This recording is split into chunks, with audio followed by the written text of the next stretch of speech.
waxaan ka mahad celinayaa soo dhaweyntiina wanaagsan iyo qalbiga wanaagsan iyo walaaltinimada iyo kalgacalka ay ku jiraan ka mahad celinaa waana ku mahadsantii soo dhaweynta waxaan rabaa dadka bulshada ku nool gobolka Shabeellada Dhexe gaar ahaan degmada Cadaloon ku sugannahay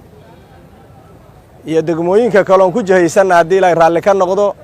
inaad idiin sheego booqashooyinka aan ku imaajirnay waa ka duwantaa booqashada aan maanta ku nimiday waxaan isugu imaajirnay annagoo danahayna iyo horumarka deegaanka iyo xaaladda guud ee state-ka iska waraysayno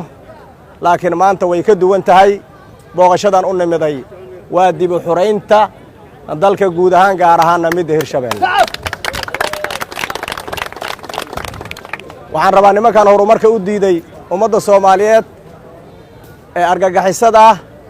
ee aan saqiir dhaafayno waayeel dhaafaynin meel looga baxsaayna la waayay oo masaajidka manaatagtana kugu dhex dilaayo inaan gacantayna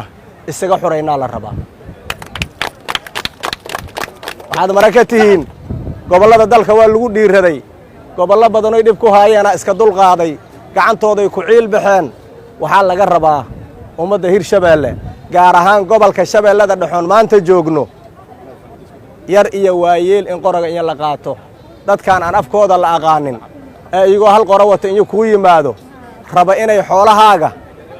iyo ma aragtaya ummadaada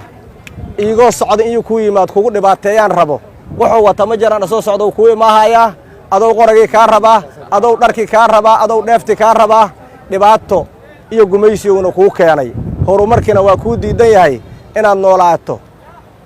oo ku diidan yahay oo sharaf ku noolaatee inaan ya qoryahayna qaadan iska dulqaadna naga la rabaa hadii la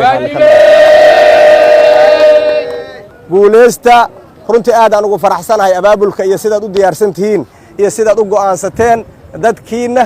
iyo dalkiina